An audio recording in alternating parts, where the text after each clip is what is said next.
folks, I'm Matt. This is Photosyntech. Welcome to another episode of Meet the Industry.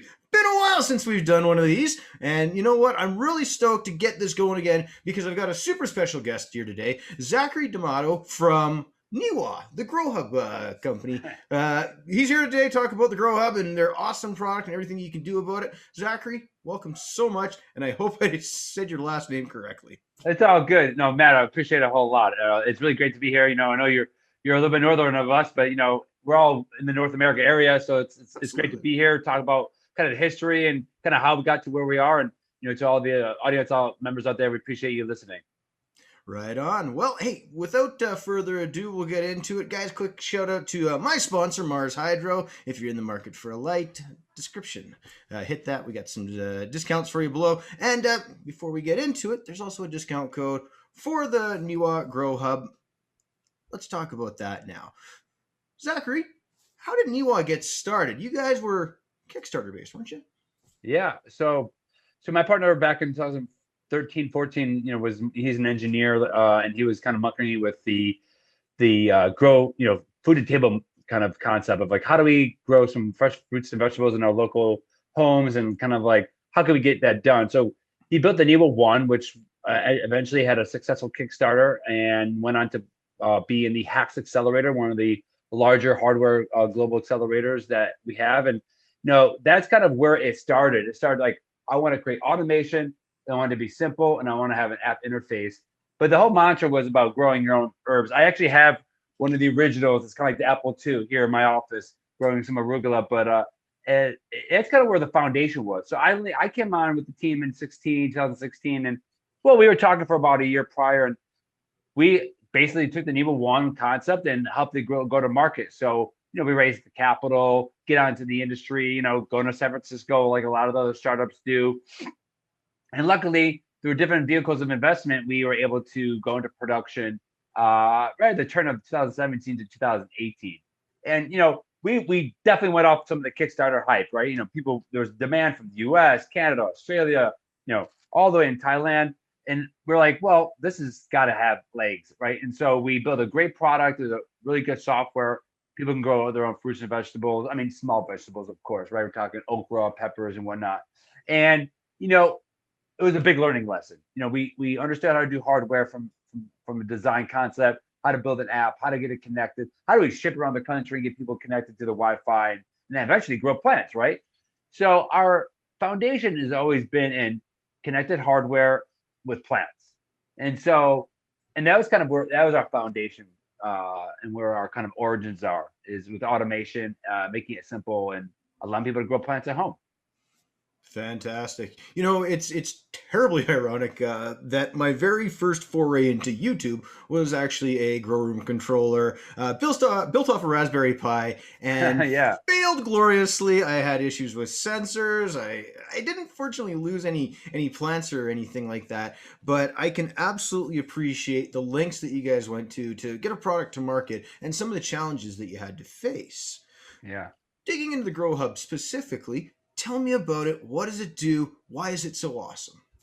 Yeah. So, kind of spinning off that, the history is where we were going, coming from, rather from the Niwa 1. We thought, okay, this product is great, but, it has some constraints when it comes from building a business around. But obviously, when you have hydro, has connotation with the other plant everyone grows a lot of. And even though this hardware piece can be for any plant, we're like, how can we take this software and this automation that we've learned and put into something that is a better need to have versus a nice to have, right? It's the Niwa 1's great, but only so many people can spend that amount of money on growing your vegetables and your herbs in your house. And so that's kind of what pivoted. And then we basically went to the streets, right? We started talking to growers, your friends out in Michigan, Rob at Seal TV, all these experts out there. Rob and Trey, what's up? And that got us to the drawing board of, okay, there is a little of a gap for an affordable automation. A lot of people have their own budget, so affordable is obviously subjective, but it got to the point where we can ship this, efficiently, affordably, and there's a little bit of a gap of a automated product for that either small grower, doesn't mean they're beginner, or the specifically the beginner and moderate grower that may not have the space or the budget for a big system. And also to make it just simple. I mean, it definitely there's things that it has that others don't, and there's things that others have that we don't, right? But we want to find that sweet spot. And so the Grow Hub was really birthed on creating an affordable automated controller specifically for the home grower. Those with grow tent, small rooms. And that allowed us kind of like to just kind of hone in on that type of community. And it's been great. I mean, probably about 30 to 40 interviews and just hours and hours and hours talking to people. And that really got us to the point that we are today. And like I was telling you earlier before we started broadcasting here is, we're like facilitators. We're taking the knowledge of others. We come from a different plant background, but those that had the experience kind of with ours help us kind of create the new Grow Hub, and we'll help continue to improve it in the future. Right on, right on. So you can control your lights, your humidity, your AC, your what else? Well, all What's types all of, involved? so the app will allow you with your AC, humidifier, LED, fan, your AC or your heater, or even like your watering pump. So those are the 7 pieces of equipment the software can currently. You can basically you plug into the outlet, you go in your app, and you decide outlet 1 is X, outlet 2 is Y, and so then you have like your equipment setup that's synced to the hub and your Wi-Fi. That allows you to use that equipment when necessary. So of course, if you're out in Canada, right, it gets a little cold, and if your heater synced to outlet 1, and you don't want it to go, below 60, the hub will understand it through its sensor system and kick on the heater. In the inverse, it's the summer, you just got to go to the outlet and update it. So the equipment, and there's a lot more features they want to do along with the outlet configuration, to be determined when those come out. But we really wanted people to kind of easily switch in and out, or change their equipment based on seasonality, weather, or whatever setup they have. Totally, and that's the thing that really attracts me to it is this idea of customization and notification, and of course these are a must for this type of equipment. Talk about how it satisfies this requirement, and what kind of notifications can I expect? Things like light, AC alerts, that sort of thing. Yeah, so I'm glad you brought that up, because that was a new feature we just released just recently, and so the alarms right now is start from the beginning. Your climate alerts, right? You go in the Grow Hub app and you create a grow recipe. The recipe is like basically all your customization, your light schedule, watering schedule if you're doing hydro. Then obviously where you want your humidity and temperature to be, and what time of the day. And so when you have that set, and so you basically get an alarm push notification when something goes out of the range, whether lower or higher, depending on exactly that you set up in the beginning. But also if you have a blown lamp, or if a sensor goes out, right? It's something that's different than just the climate, you get a push notification. And we plan to expand as we, find out all those things that people want to know about. But it starts with the climate. If there's an issue with your lamp, if there's an issue with your sensor, something in that effect, you'll get a notification. So we're really excited about that feature. It seems basic, but it's obviously based on learning from others of what they're wanting, not just getting 30 notifications and wanting 3 of them, right? So that's kind of where we are with those alarms and notifications, and we're looking forward to kind of building upon that customization that we have already. Awesome. It's 4 devices total. What about current handling capabilities? So right now it has 4 outlets that you can configure. You can use up to about 5 Grow Hubs on one user. Just in the dashboard, there's a little bit of a drop-down menu, so you can add devices if you want 2 in 1, or if you have one in different type of setups throughout your house or wherever that you're growing.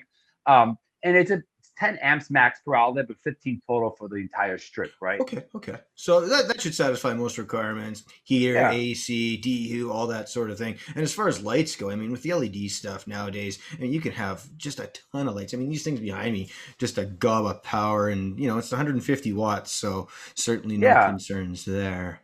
Yeah, you can definitely you can have 400 watt LED no problem without taking a lot of amperage, and that's Yep. Like you say, with the technology, 400 is pretty powerful. It seems low in the scheme of things, but you're in the industry for many years, as technology has gotten better, 400 is not where 400 was 5 or 10 years ago Oh, by any oh, means. absolutely not. No, Yeah, the efficiency of electronics in general has been well, quite the journey. yeah, yeah. Talking now about manufacturing, I guess how is Niwa going about manufacturing with the environment in mind, staying sustainable? What sort of challenges are you facing in that regard? Yeah, I mean, so as we experienced just recently in, shortage of different supplies from chips to Yeah. different components, it kind of has brought allowed us to think about like where are we going to go in the future, right? Right now we take our parts from, the hub of hardware, which is in the Shenzhen area, but thinking into the future, like we definitely want to create a little bit more of a closer proximity to those sources, especially with North America being a huge market. As a company, this shortage of chips that has happened with many other companies, different industries, has kind of raised the flag. Okay, like something that we thought about in the past, we might have to take a little more of a closer look. And another thing that we hope to do in the future, that we haven't done is, at the end of the day, we have people buying products online all the time. Another thing that could be put into place is better material for the packaging. They're not in place now, right? So I don't want to BS anyone that's listening.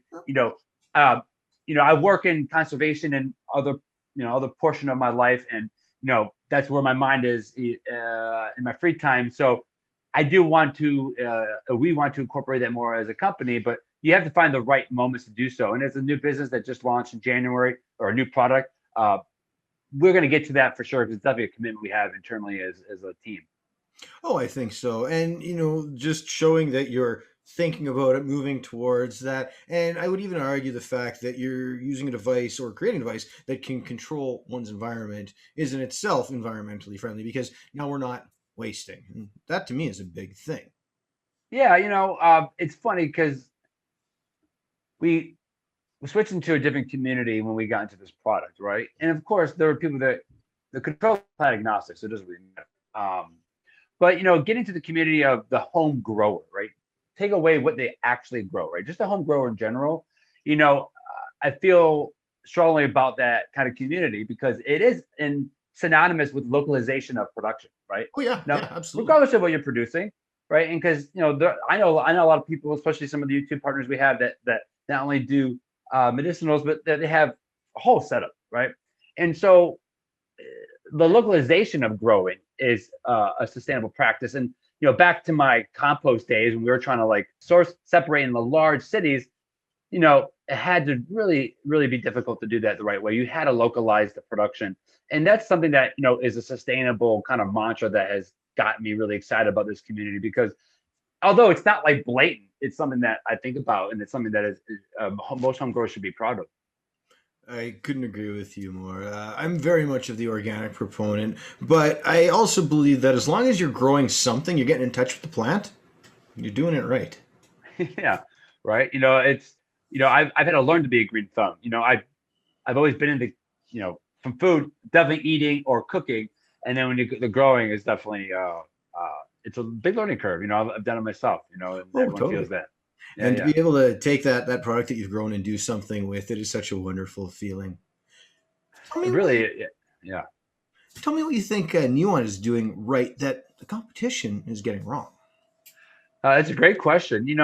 I think it goes back to what I was saying earlier. No matter what, hardware is difficult, and there's gonna be a customer that's saying this is lacking X or this is lacking Y, and we take that very seriously, and we have a whole slew of things that are coming out.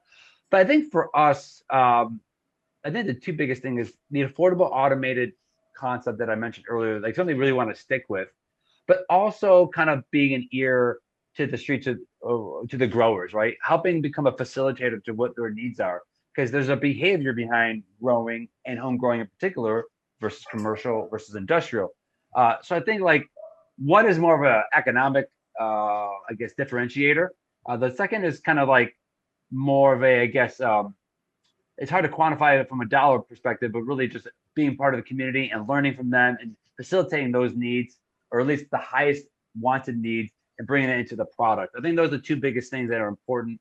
And like I mentioned earlier, kind of like representing like that homegrown community. And so like they don't have to spend a lot of money or like kill the budget. You're gonna spend for everyone watching. You're gonna spend money and lose money growing. Eventually, you'll get but you'll get better at it. Yes, sir. Isn't that the truth? Oh, man. So but maybe having a little less of a learning curve and a little Yep. bit less money out is kind of a big thing that we're focused on.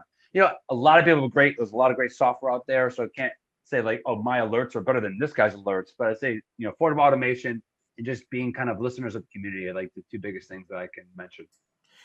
I herald that answer with such gratitude in the sense that I do another show we call Meet the Grower, have all sorts of different celebrity growers, if you will, on. Yeah. And more than once, it's been the industry doesn't listen to us enough. The industry is charging too much.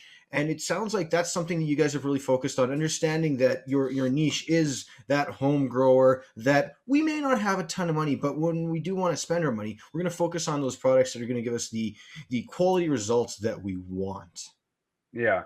No, it's true. I had to learn, even outside of the whole COVID situation 2020, I was on the road. I went to, I think from August to about January, I went to about 10 or 11 states and Yeah. visited about 250 hydro stores or something like that. And I'm not here to like, talk down about the industry, but there was a lot of commoditizing the different pieces of equipment in this industry as it became a gold rush. And I don't think it's a bad thing. It's if you look at any market, you look at market cycles, you look at like any trends, it's going to happen, right? So even with this cup, eventually it got real cheap, and but obviously that's just something to use as a tool, right? But in particular to growing, I noticed, and this is nothing to bash people that do this. I don't want to make that seem like I'm like they're doing bad business practice, but there was a lot of commoditizing of like say LEDs and other pieces of equipment. Well, the stores were kind of getting a little mixed out, or the customer was getting a little bit, well, I find it cheaper or higher over there. And at the end of the day, we want to be consistent, and each platform sell the same price. Now I'm putting the hands of the consumer. They may like this website over better, or they might like go to the store. They may go to like the Jay's Hydro and 50 miles away. And I don't want to be the one who dictated that. And so that's something that we kind of, when it comes to, I guess, pricing, to be honest with you, or to be more specific, is we want to find that is consistent playing field, and that was an important thing. And what we kind of learned, because for those entrepreneurs out there, okay, and growers, but most of the entrepreneurs out there that are in this industry, you don't want to have a race to the bottom, No. because there's a ripple effect that is not easy to see because you got volume coming in. My first company was in distribution, food distribution. Volume, volume, volume. It's moved pallets. It's a low margin business, but that structure was already built in place. So like back from the 20s, the 50s, distribution is based on volume, right? But in this industry, as it became a gold rush, you had a lot of those things happen, piece of equipment, and we just didn't want that. I don't think it was a good business decision. I don't think it's a good decision for the community as a whole. There'll be a lot of people think that maybe this is too expensive for an outlet strip. Well, to the eye it is, but the software and the firmware behind that is a different ballgame. But anyway, to answer your question, back to your question, is that's kind of how we see things at this, as a business. So. Yeah, yeah, and I think that makes a lot of sense too, because when you take away and you look and you say, well, it's just an outlet. Well, no, it's research, it's design, it's intent. It's trying to put a product that's going to help guys like me out from some of the biggest issues. Because I mean, that's the thing. I'm putting 3, 4, 5, 6 months sometimes into a single crop. Last thing I want to do is have my AC go off or a light go haywire and completely send things down the tubes. And to me, it's a couple $100 worth of investment, and it is. It's an investment that's going to get me the biggest reward. But with any investment, of course, there comes the question of support and perhaps concern of issues. So, a couple of questions. First off, humidity. The grow room can be a humid environment. Sometimes things can go wrong and things can get really humid. Yeah. How does the grow hub handle high humidity to the point of condensing humidity?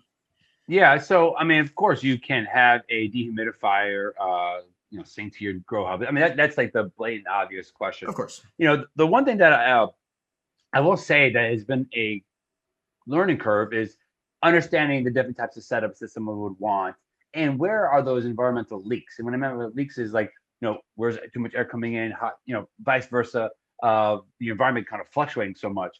And that's something that we really took into consideration when we chose our sensors, right?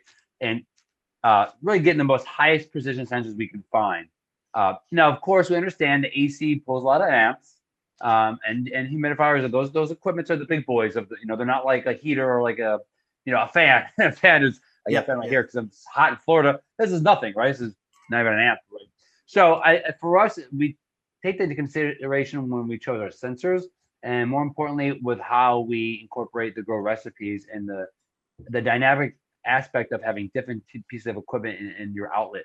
Now, what I said earlier about changing that whole outlet configuration, we do plan, I don't have a spoiler alert, but some more customization when it comes to fans and the different pieces of equipment that is in the works right now that will basically allow to alleviate more of those issues with humidity. Because I know that it's a hard one. If it gets hot, putting AC on, the humidity is it's thick. There's Wet got a lot blanket. of moisture in it. Huh? Yeah. And so that takes a little bit more of attention to detail with the equipment and how we manage that. So, I think we have a lot more to learn. And we do have some things going out where you can customize some pieces of equipment that will really help with it getting too hot. Getting too cold, I feel like, the reason why getting too cold is not as an issue because we always have AC on if we're living in a hot environment. We can regulate that a little bit better. And also it's not as heavy air, right? So that's, Of course. that's probably why you asked that question, because humidity is probably one of the hardest ones to regulate. So we have the sensors, we have the built-in customization software. We have some more things coming out to add to that, to the solution. So I hope in the next couple of months we can release those pretty soon. So everyone got to stay tuned on how you can better regulate your environment as you get into summer. So I think this will be a good time to test all that. Not sure it gets too humid up in north over there, but I know down here in Florida it does. That's one thing we don't really battle with too often is the humidity. But let me tell you, that cold can be a real pain. Oh, yeah. I mean, you need like I don't know what amp heater you need depending on the room, but I'm running a good thing. 20 amps, so yeah, it's Yeah. we've got some special control stuff set up for that one. Yeah, certainly. Now, what do you think the biggest challenge an indoor grower would face is? Hmm. And I guess more so, how does No, Grow Hub help with that? no, it's a great question. I think because I came from prior to Niwa, and as I was getting into like growing hydroponics, I went to business school. I had no background, right?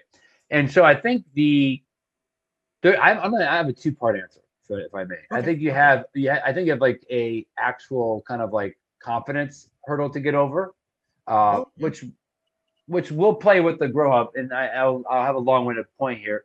And I think one part of it comes like the confidence of growing, and there's a little bit of a paranoia in the beginning. You throw it on 1,000, 2,000, and I think the grow hub will allow a little the ability to kind of downsize that concern because you have access to the information.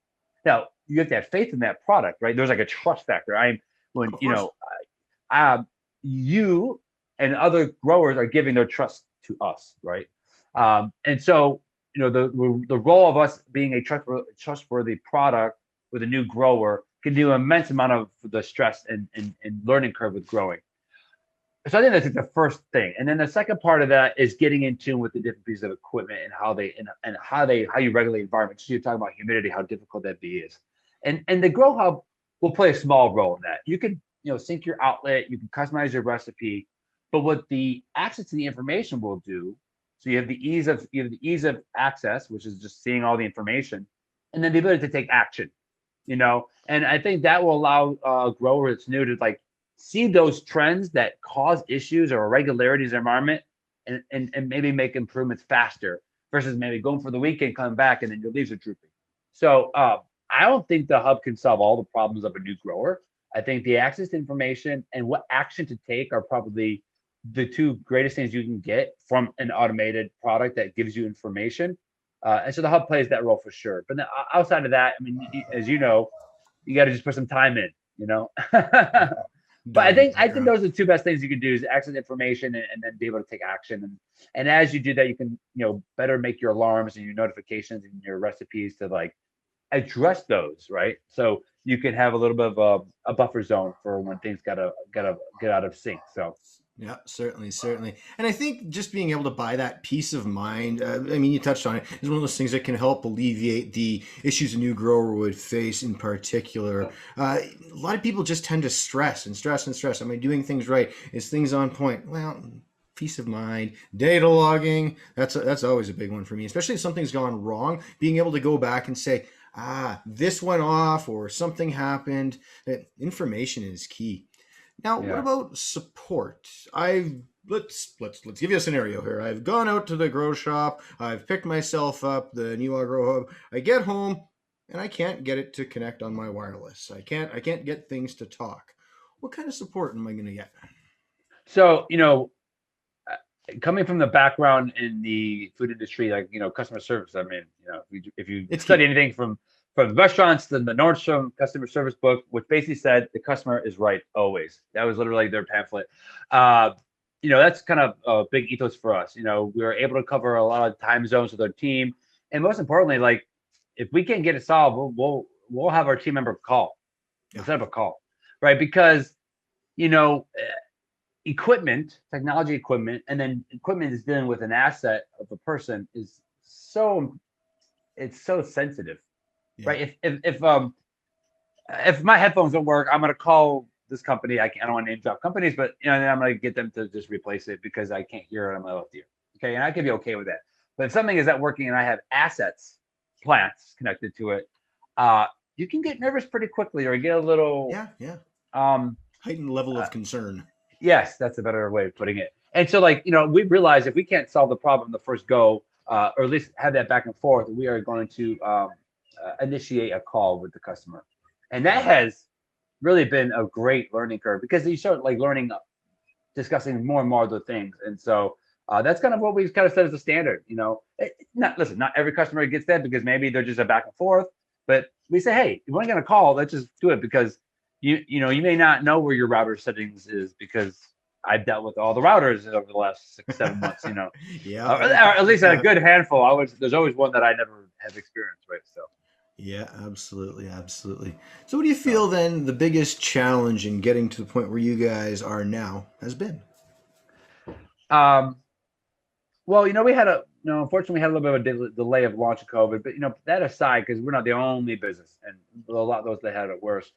Um, I think for us is the information from the wants of the community, aka the growers, to us to the software. That that loop, we built the hardware. The hardware is stable, and it is what it is now. And Yeah, so I would say the biggest challenge is moving quickly on that information, but also testing to the point where we're confident and just improving that cycle as a team, I think will be key because at the end of the day, the hardware is what it is. Um, in the future, we could maybe make some tweaks, but we have no plans right now because the software can go 5 10x in the price to stay the same, right? And I think for us as a team, it's really moving quickly on that. We have kind of obsessed about the feedback. I want to hear all the crappy stuff. I don't. We want to know that you hate this. All right, so then we can think about it, right? And so I think closing that loop and making it faster, because what we have in the pipeline is going to add a lot of value to the grower, and it won't raise the price. And so for I guess as a company, that's the biggest thing we're focused on, and that could add also the most value to the home grower. that's So awesome. I mean, there's many other things Yeah, that are market conditions and of course. seasonality. Right now, there's a lot of outdoor growers, so there's so many things. But top of the line would be that loop, improving our ability to be facilitators with the community. So And I think the community is really going to just dig in with you guys the more you're around. You're bringing together just this niche product that we really need. I mean, there's other stuff out there, other companies that have things, but considerably more expensive, way out of reach for the home grower. Definitely, well, let's say hitting that mark. So tell me, where do I find the Niwa Grow Hub? How do I get one myself? well, of course, you can go to our website, www.getniwa.com, and you can obviously order stuff directly to customers. And there's a store locator on the website where you can, if you want to go to your local retailer, which is great to support as well, you can find that on our website. We keep that current. And of course, you can always ask us a question. Uh, Email at support@getniwa.com, and we're here to talk to people, and we go to a website. There's a community page, and there's a section in that community page for ideas and any suggestions. I think that is really, really important for us. I mean, again, like this product is built by growers because we had about 20, 25 very involved people from all types of backgrounds. So yeah, I mean, you can find it on our website, get it there. We ship within 3 to 5 business days, and so we're ready to rock with the community whenever they're ready. Right on, right on. Well, there you go, guys. Head on out, pick yourself up one, start controlling your environment a lot better than you may have been. Zachary, been fantastic chatting with you today. I really enjoyed a lot of the things you've been saying. Definitely gonna have to get one of these things myself. But to that Yeah. point, what's next for Niwa? Where are you guys going? So as I mentioned, we have a big pipeline of software developments that we're working internally as a company. There definitely are some discussions about some other accessories that we're working on. I don't have a date on that. I think right now we're really about building that software out because that is going to create way more versatility for the grower. Some aspects of manual override, the ability to do different types of timing for your for your watering or for your fans, a little more control of the equipment, uh, and other kind of like bells and whistles that allow basically addressing the behavior of all the growers that we've been speaking to.